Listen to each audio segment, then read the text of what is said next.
welcome back from that break. This is still the AM Club coming to you live from the Mix 24 Studios. Oleander Street, easily gonna crack on. My name is Miriam Udwa Kamenta. It's really actually very fascinating that 2 days after, people are still celebrating me. Like, I mean, look at me. I am so loved. I just received a message from my big brother, Sam, and I want to say thank you. He said he's watching. Thank you so much for being such an incredible big brother. That's my first boyfriend. That's my support system. That's my personal person. Thank you so much for the love. But yes, it's still my birthday month. I'm still receiving the gifts. Yeah. All right, that's besides the point. We have a lot coming up. This conversation is very important, so I needed to, calm you down because it's very, very heavy, but it's also very important. Now, your money deserves the safest home with Teleso Cash. You're protected every step of the way. No risk, no worries, no long stories, just peace of mind. Dial *110# or download the Teleso Play app now for safe, secure transaction. Teleso Cash, the safer choice. Now, those who are planning on having babies, get it here. Now, if you have a baby at home and you need advice, this advice is the best I can give you today. Looking for the perfect pack to keep your baby refreshed, clean, and smelling delightful? Well, discover Baby Boy and Baby Girl, your ultimate baby care solution. Each kit includes baby powder, cream, pomade, head-to-toe shampoo and wash, of course, a lotion, oil, cologne, bar soap, and a bonus sponge with every purchase. Every item is meticulously crafted for healthy, beautiful, and soft skin. Choose blue for baby boy and the pink for your cute little baby girls. Baby boy, baby girl kits, everything you need to keep your baby happy and well cared for. Available now for loving parents like you, okay? In recent times having baby fevers because when I see the baby boy, baby girl pack, it's like I have to have more babies, so I'm just thinking about it. I'm thinking about it. The GC brand, it's all about you. Now I'm back into the studio to have our big conversation. We're discussing overcoming the fear of exams. It's a real thing. It's a real thing, okay? People literally faint in class just because, they're going to write an exam. So it's not a joke. We're looking at it from the neuroscience perspective. And joining me for this conversation, I miss him. It's been a while. God Apple is here. He's a lecturer, author, and memory trainer. Good morning, God. Good morning. It's so good to see you. Good to see you. Before I say anything, I need to say happy birthday. Yes. It's a belated happy birthday. Belated Wish it over. Yeah, I never knew. Too bad. My producer didn't try. Yeah. He was supposed to send message to all my guests. True. I hope you enjoyed your day. It was good. Yeah. It was a good one. Yeah. I came out with Still in the month. Yeah, it's the World Cup month. The entire month is my birthday. Like every day of the month. Super. Yeah, so my son is also June born, so he's second June. Very early in the month. Yeah. Yes, we see the early ones. The June borns are special. I understand. Thank you. You see, you people, you don't believe it. Now, lecturer has told you. Professor, he's told you that it's not a joke. Anywho, but thank you so much for joining us again. Great. It's always a delight to have you here. This conversation is also very, very important, and so I'm glad that you're here for us to divulge and break it down to the simplest form, because that's something you do, and I absolutely love it. Now, what exactly happens in the brain when a student experiences exam anxiety or fear? Wow, that's a good one. Thank you. So let's pick it from neuroscience perspective and demonstrate for people to understand. I wish I had Coke to show you. Yeah. You see, when you have you see the Coke or some of these fizzy drinks. Yes. If you don't touch it, it's normal. The level, cool, everything is normal. But when you start shaking it, you see bubbles. Yeah. So when you go under fear, when you are in fear in the exam hall, same thing, you are shaking up. So within you, there are chemicals being generated. So those chemicals, we call them cortisol. Yeah, so when you shake up, the level will start to go up. And when that happens, it goes to affect your boss. you know now, your balls of the brain, the prefrontal cortex. You see, I'm a good student. Yes. So when the level of cortisol goes up, Yeah. it affects the prefrontal cortex. And the prefrontal cortex is for executive function. So it's supposed to help you plan, judge properly, think well behind the paper, understand the questions, retrieve information, help you focus, concentrate. As you are reading, you can still remember what you are reading about. And as you are writing, solving the question, you need to still keep the question at the back of your mind as you are pouring the answers. Yeah. So it's responsible for the working memory. But when it gets affected by high level of cortisol, it can't do that work properly. So if you take your time, go into the mind, and this is what you find, blood flow will start to divert away from the frontal lobe here and goes to the back. So blood will flow from the forebrain to the hindbrain. And is that supposed to be normal?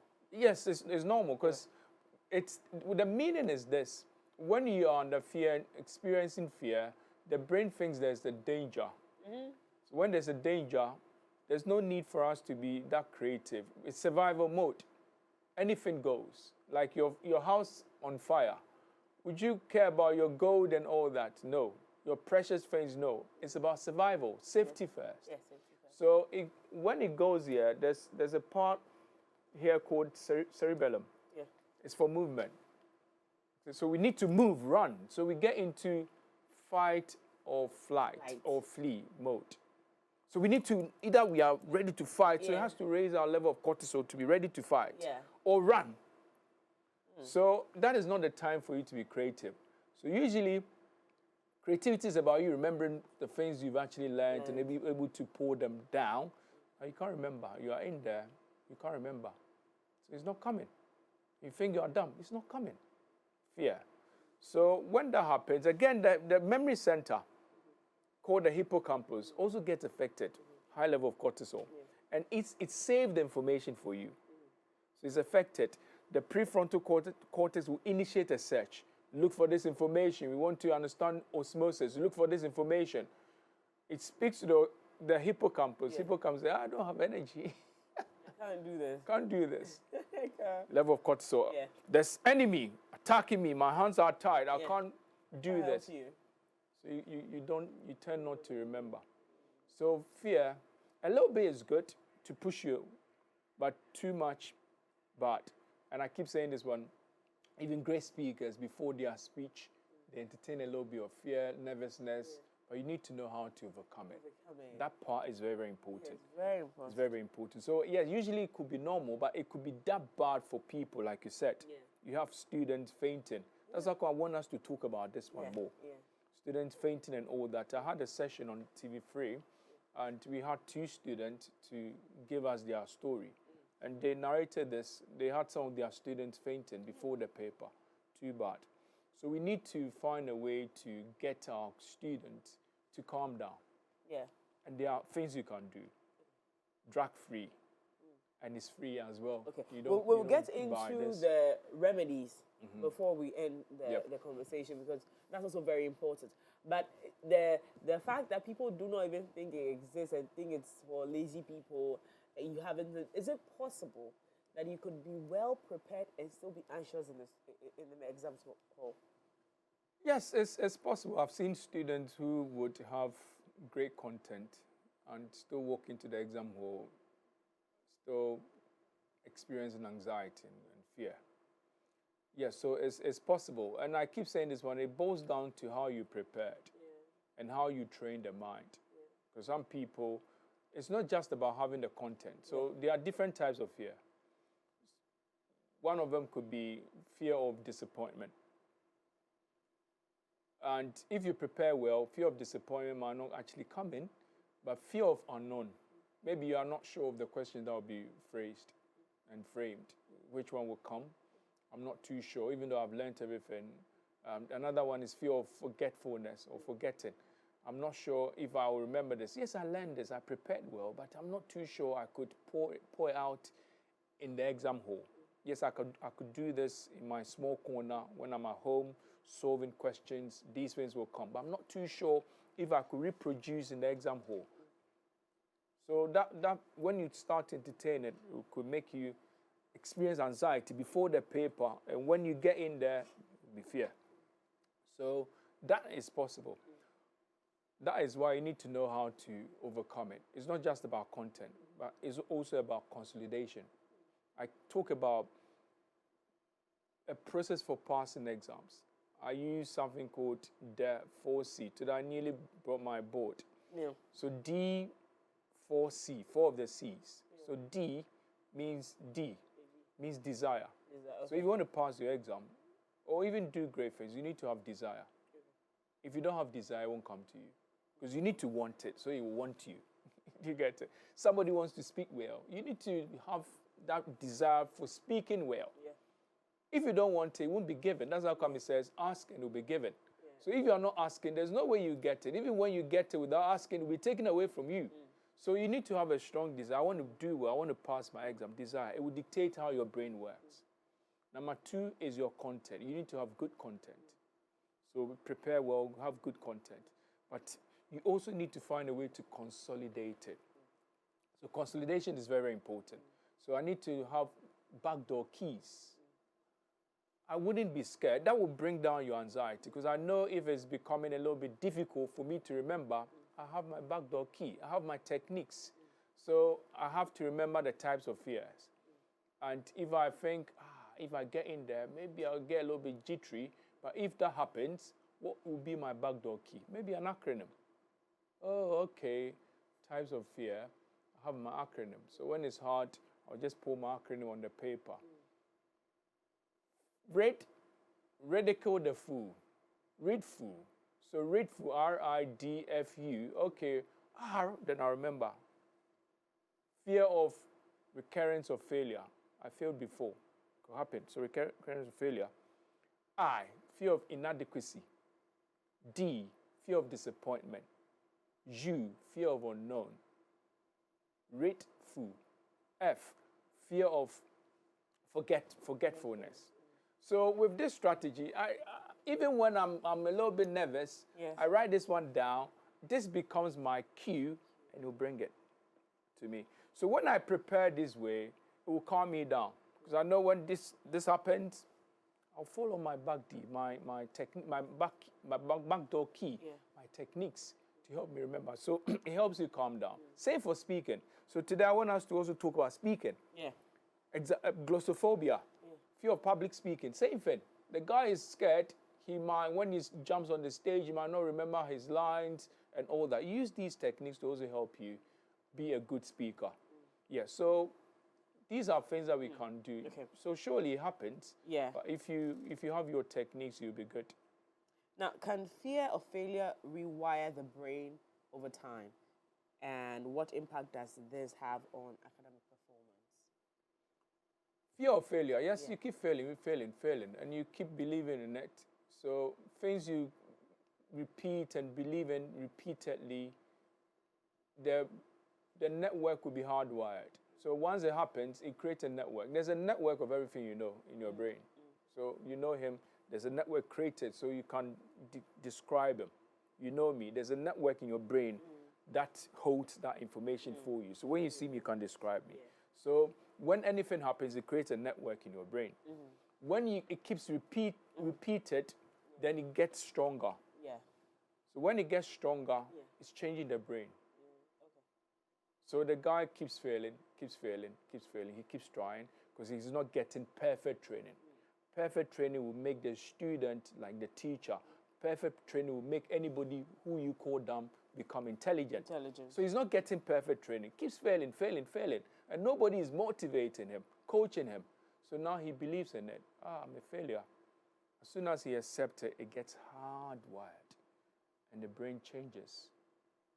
Now, when that happens, the brain will be looking for more evidence. That's what it does. Anything it believes strongly in, it gives you evidence. It creates a filter in your brain. There's a part called RAS, reticular activating systems, like a filter.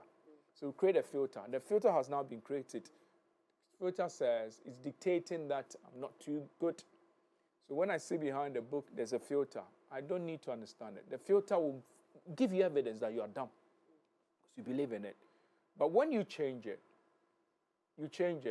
and you get perfect training, and you start to believe in yourself, and you keep repeating it, putting in works, and you keep repeating, even though it's not working, you still believe it will work.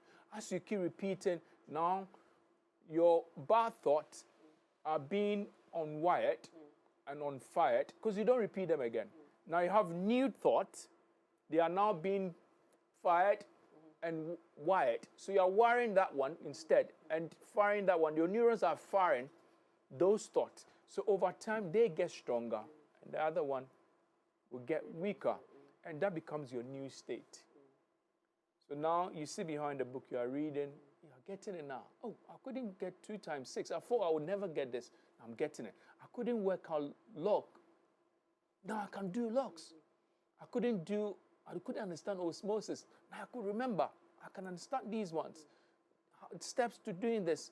Now you are getting it because the brain has been rewired. We call it neuroplasticity. And everybody has got this power. All of us. Everybody. You, me, all of us. We've got this power to rewire our brain. That's one powerful thing we all have. We can change our brain anytime. Change our brain. So when you keep repeating, you get them to fire. And neurons that will fire together, they wire together. So they get hardwired, and that becomes your new state. And when you feel it, believe in it, that's it. Things will start to change. Wow. How does lack of sleep? And again, I'm bringing the sleep conversation because a lot of students, when we're getting close to exams, that's when we spend a lot of time at night and sleep for very few hours, just to show that we are ready. We want to push. We need to put in the works. Yeah. How does that help or not help? Sleep is a whole big topic. Okay. Sleep is good. So when I speak to the students, when I'm doing this in schools, training the students, I tell them, you need to start early. The all-nighters, not too good. You cram the day before, not too good. The day before is a time for you to enjoy good sleep. Why? Because sleep is what helps you consolidate the information. So all the things you learn during the day, they go straight into your hippocampus, to form the memory for you. Hippocampus is a temporary storage unit. It doesn't have much space. So it has to still retain more information. Yes. So it has to find a way to clear the plate. Yes. So when you sleep, it does that job for you. It will clear the plate. It will try to transfer all that you've learned to the long-term memory. And it does that when you are sleeping. It cannot work when you're not sleeping. Oh, it can't, but you are still thinking. You are still busy. Yeah. So it needs that time. Oh. Get out of the way. Yeah. Because during the day, you are still thinking, still more input. Yes. But when you are sleeping, you are out of the way. Now let me do my job. Okay. Now what it will do is to replay the information again. So as he's listening to me, if he's listening and paying attention, the information is being played in your mind. All that I'm talking about is being replayed. But this is how it goes. Okay. But when he's sleeping, the information will be replayed again. Now you focus on the ones you paid much attention to. It will go faster. To make it stronger. So if it gets stronger, we call it long-term potentiation. It goes straight to long-term memory. Transfer has been done. Transfer. So now it frees up the space so that next morning you can learn more. So when you don't sleep well, next morning you are reading, and it's a little bit tough for you. You're a little bit groggy. It's not going. Yeah. Because the hippocampus is still full. We didn't get a chance to transfer more of the information to a long-term memory. So you can't take more. So sleep is good to form long-term memories. So when you sleep well on the information, you get into the exam hall, you are super likely to remember. And again, sleep is a time for cleaning your mind. So the time that it will clean your brain for you. As you work, the next morning here will be dirty. So your brain, as it works, it also gets dirty. So it builds neurotoxins. But when you are sleeping, that's the time it will clear the toxins. Do you know, God is so wonderful. When you are sleeping, the cells, they shrink to open up the spaces between them. And there will be a fluid, we call it cerebrospinal fluid. It will flow through the spaces to clean all the toxins out of your body, out of the brain. We call it lymphatic system. There's a cleaning system in the body, we call it lymphatic system. There's another cleaning system in the brain, lymphatic system. Clean it. So when you wake up, you feel refreshed. You see why when you don't sleep well, you feel groggy, you don't feel well, you get easily irritated. Grumpy. Because the cleaning system. Been cleaning.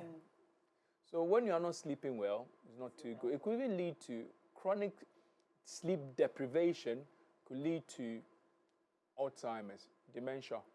This is not me talking, it's science. Science. Yep. So if you're a student, before the paper, please enjoy your sleep if you want to remember more in the exam hall. And again, if you want to reduce anxiety. If you don't sleep well, you activate a part called amygdala. That's the emotion center. So you're likely to be a little bit jittery in the exam hall. But if you sleep well and do some of the things that we talk about, you calm yourself down and your boss will have more power. Now let's stay on the habits that we should cultivate as students so that we don't find ourselves in that space of anxiety, stress, and then in effect just it totally affecting our academic performance. Teach us some of the habits before we wrap up the conversation. Yes, so I'll first talk about this. You need to prepare well. We talked about it.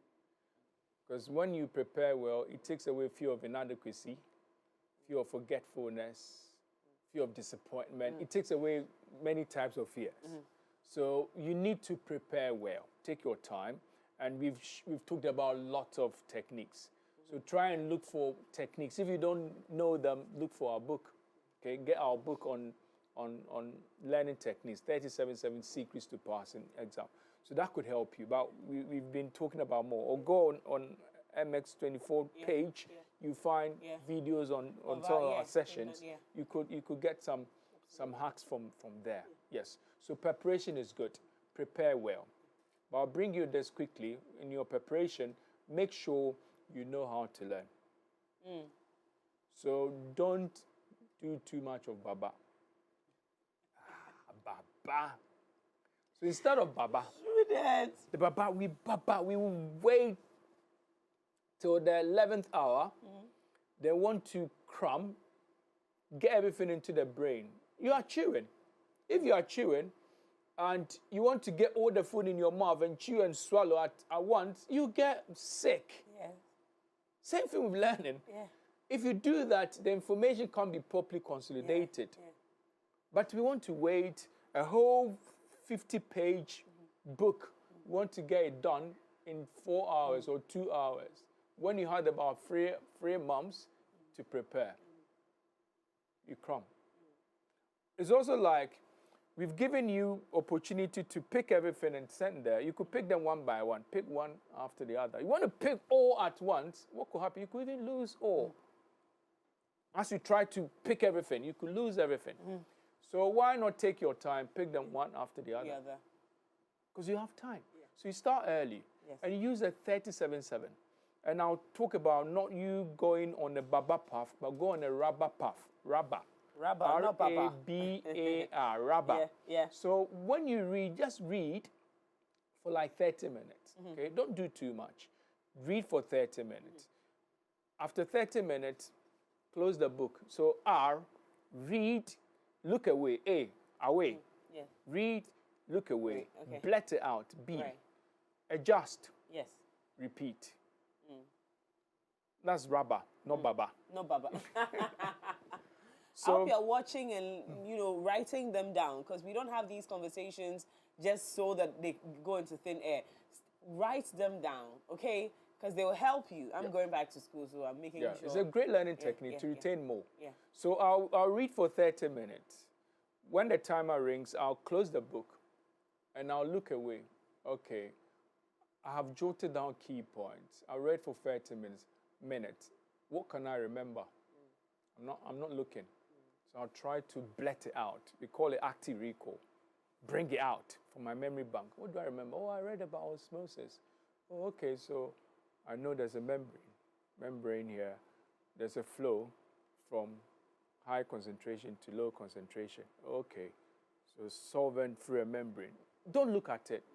I read about photosynthesis. Oh, okay, yeah, so what do I remember? Oh, I even did something, doodled. There's like a tree and rain falling. Oh, okay, yeah, I remember. H2O. Okay, that's the water, rain falling. Carbon dioxide. There was a man under the tree breathing out carbon dioxide. They would come together, will form oxygen, sugar, energy. I'm not looking. So when you do this, you get the neurons to fire strongly. And when they fire strongly, they retain the information strongly for you. Again, the mind is watching. So I keep saying this, when you're learning, notice your mind is standing next to you, watching. Your actions. So as you do all these ones, you are struggling. And when you struggle, the brain gets stronger. Because as you are struggling, it's like somebody who is empathetic. I see my friend struggling. I need to come in and help. So what do I do to help? I need to open up, become stronger. That's how come if you want to become muscular, boss, don't pick the heavy weight. You never get muscular. You won't build strong muscles. Yeah. But you pick the heavy ones, manageable ones, not the ones you can't manage. If you pick the heavy ones, you grow more muscles. So same thing, the brain is like a muscle. So if I struggle, instead of rereading, I could have looked up, reread it, but I'm looking away, try to bring it, force myself to remember. As I do this, the brain gets stronger. And the ones I can remember, they get stronger, properly retained in there. The ones you couldn't remember, the next A, adjust. So now I'll compare and adjust. Okay, I couldn't remember this. Okay, so read it again. Maybe my strategy was poor. Try a different strategy. Then you take a rest for like 7 minutes and you repeat, you go back, you carry on, you continue from where you left off. The same approach. After 30 minutes, what you read, blurt it out. Looking away, blurt it out. Adjust, take a break, come back. When you do this, I'm telling you, you retain a lot. Even when you are doing it, you love yourself, experience. You just say, I'm getting clever. Yeah. Because you see how you are remembering these things. And the next day you look at it again, you see how you are remembering. You solve some questions. It's poor learning. So that preparation bit is important. It's important. Don't just wake up and think you can cram it all. You're 4 hours, night. People sit down 4 hours, 5 hours, because they have a paper the next day. They don't sleep. And they get in there and they fail. And they call themselves dumb. You put in the time, but you didn't put in the strategy. So it's time and strategy. You cannot just do it's not one way. It's not spending time behind the book. Yes. It's you have to add strategy, and that's what he's teaching us. But obviously, you're not going to get all of it here. We are going to recommend that you reach out to Godafo. He will guide you on how to. This is an introduction to running away from the fear of exams. And for many people who are trying to be lawyers now, this is very important. Those who are going to the law school. Yeah, so law school is very difficult. I must trust you. I lived vicariously through my sisters in law school, and it's not a joke. But let me bring them one hack if you're about to close. Are we about to close? Yeah, so let me give them one hack. It's quite unorthodox. I'll bring them singing. Singing? What? You want to reduce your anxiety. Okay. Sing before the paper. Oh. And I want everybody to look into it. Everything I bring to you, I keep saying this one, look it up. Yeah. Singing. So before the paper, I'll sing. Any song? Any song that you love. Any song that you love. Because when you sing, there's a whole network within you. Oh. It's a big network within you. The biggest nerve, we call it vagus nerve. When you sing, it gets excited. And this vagus nerve is connected to many parts of the body. So including your heart, brain, your gut. So when you start singing, it slows down your heart rate. And when your heart rate is slowed down, do you know what it means? It's telling the brain that we are safe, safety. So the brain says, oh, we are safe. So why should I be that scared? Why am I feeling jittery? I need to find a way to calm down. So it changes your state. Very, very powerful. Again, it could ask you, if you could clap, it raises the blood flow in your brain. it will increase it. And when you have more blood flow in your brain, you have oxygen, you have glucose, which will turn into energy. You have got nutrients, the cells will need that. And as you are writing these ones, it helps. You can now remember. And when that happens, blood flow comes back to the boss, not here. So now you can think clearer, you can become more creative, you can remember the things you learn, you can focus, you have more understanding. So singing is very, very powerful. If you could do that 5 minutes, 10 minutes before the paper, that would be good. So the schools, I keep telling them, before the paper, get your people to walk in there 30 minutes before time. Let them do some praises. Sing, clap. The social connection too is super. Do it with other people. We all clap together. 5 minutes, 10 minutes. We do this. Everybody gets excited. It raises their mood, serotonin levels, endorphins, good chemicals coming up. And the bad chemical, cortisol. All of it suppressed. Suppressed. Yeah, in a good space too. And you're good to go. So those who sing in church, you see, they're always excited. Yes. Okay, Ipo, I'm going back to law school. Now let's talk about how we can connect with you. Someone is watching this morning. Yes. So and they're really wanting to connect with you. Yeah. So I would now my Facebook page is monetized. They are paying me, so I'll start with Facebook. Okay. Yeah. So you go to Facebook, Godafo. Just type Godafo, PMP. I'm also a project manager professional. That's what I teach at KNUST. Yes. So you go to Facebook, you can find me, Godafo, PMP. There are loads of videos for you. Okay, just go there, watch these ones. I also do live sessions to help other people because not everybody can pay me to train them. Absolutely. So I give it free sometimes. You know, I'm online doing live to help other people. But if you're on TikTok, I'm also there. Same name, Godafo. Instagram, Godafo. LinkedIn, Godafo. So all you need to do is to just type Godafo. You find him everywhere. So Godafo on all social media platforms. Go and connect with him. Can they slide into your DMs if they want to? Yes, so my number is, I'll give them the office line, 0243 792515. 0243 792515. You're a great person. Believe in the inside of you. There's nothing you can't do. Just go for it. Go for it. And that's what Godafo is telling us this morning. His God is spelled G-O-R-D, Afo. Now, he's a lecturer, author, and memory trainer. To this morning, he took us through this session of overcoming the fear of examination. And I hope you have the confidence to now reach out and then actually get a more intense, training on how to become great as a student. Let's do this for God and country because an intelligent human being is what the world is looking for. So we need you to do this for yourself and even for the world at large. Thank you so much. We're still learning and growing together on this platform. We'll be right back after this.